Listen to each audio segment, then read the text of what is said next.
All right, today we're diving into the story of a guy who might just be music's very first superstar. I'm talking about the Renaissance composer Josquin de Prez. Now, this guy was a total game changer, the best of the best in his day. But here's the twist. He was also a ghost. And that's the central mystery of his whole story, isn't it? How can someone be so famous, yet we know next to nothing about him? Seriously, his birth date is just a guess. His life story? It's like Swiss cheese, full of holes. And get this, experts are still arguing over which songs he actually wrote. So the big question is, how on earth did this ghost become a superstar? Okay, so listen to this quote. It's from Martin Luther, and believe me, that guy was not one to hand out compliments easily. He said, "Josquin is master of the notes. They must do as he wills, while other composers must do as the notes will." I mean, wow. He's basically saying that other composers were just playing by the rules, but Josquin made the rules. You can almost hear the force of his personality in that description. So to really get what made Josquin such a big deal, we gotta rewind a bit. We need to understand the world he stepped into. What did music even sound like before he came along? Josquin belonged to something called the Franco-Flemish school. And just so we're clear, this wasn't a school like a building with classrooms. Think of it more like a movement, a shared tradition of writing super sophisticated, super complex music. It was the dominant style of the time. And you can see here, he wasn't the guy who started it, and he wasn't the guy who finished it. He's right there smack in the middle of this amazing lineage of composers. He took everything he learned from masters like Ockeghem and just completely reinvented it for everyone who came after. So what kind of music was he working with? Well, his predecessor, Ockeghem, wrote music that was kind of like a beautiful, intricate cathedral made of math. It was built on these brain-meltingly complex rules. He had these long, winding melodies that just went on and on, almost never stopping.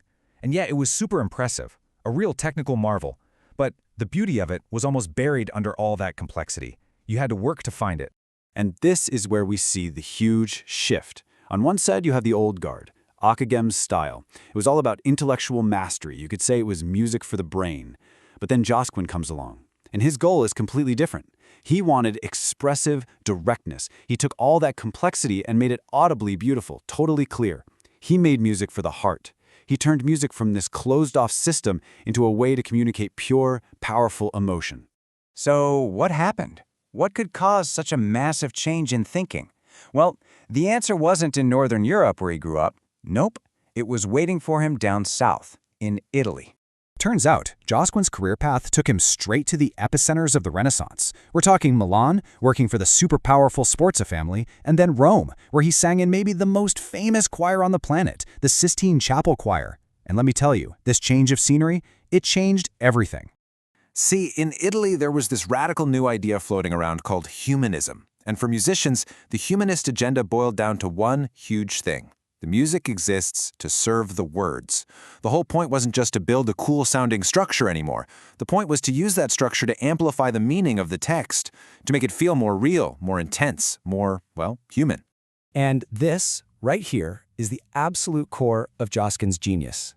He didn't just throw away all the complicated stuff he learned back home. No way. He fused it with this new emotional fire he found in Italy.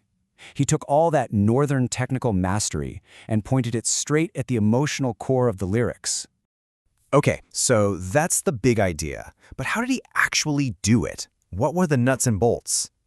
Let's break down the techniques that made him the master of the notes. His number one most important innovation is a technique called pervasive imitation. Now, he didn't invent it from scratch. People had used it before. But Josquin took it and made it the absolute foundation of his music. The concept is pretty simple, but the effect, it's incredible. Let's walk through how this works. Picture this. The soprano section starts singing a melody. Then, just a moment later, the altos come in singing the exact same thing.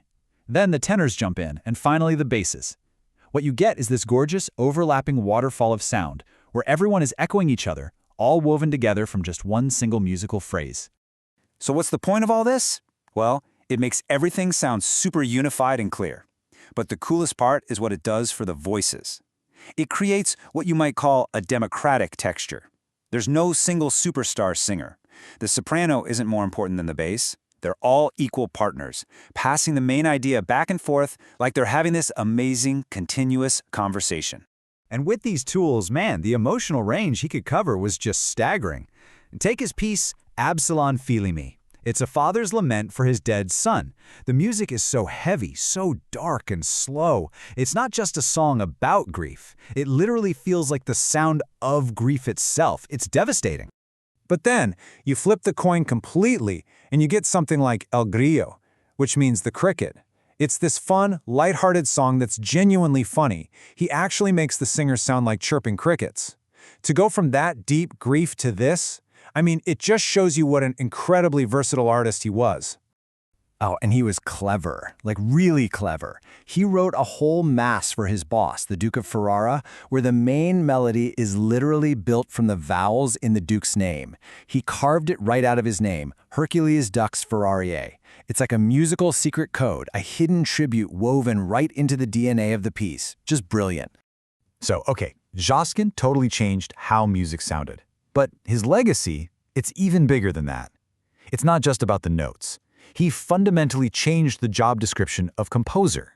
This next quote is one of my favorites. It's from a letter, basically an HR report, to the Duke of Ferrara, who was thinking about hiring Josquin. And the agent basically says, look, you could hire this other guy, he's cheaper, he's easy to work with, because Josquin, he composes when he wants to, not when you want him to. And what did the Duke do? He hired Josquin anyway, and paid him a fortune. That little story tells you everything. Before Josquin, a composer was basically a skilled craftsman. You know, like a carpenter or a tailor. You hired them to make a product. But Josquin, he was treated differently. He was seen as an artist, the way we think of one today, a creative genius. People weren't just paying for a song, they were paying for his personal vision. But being a superstar had its downsides. He got so famous, his name became such a valuable brand that publishers started putting his name on music he never even wrote.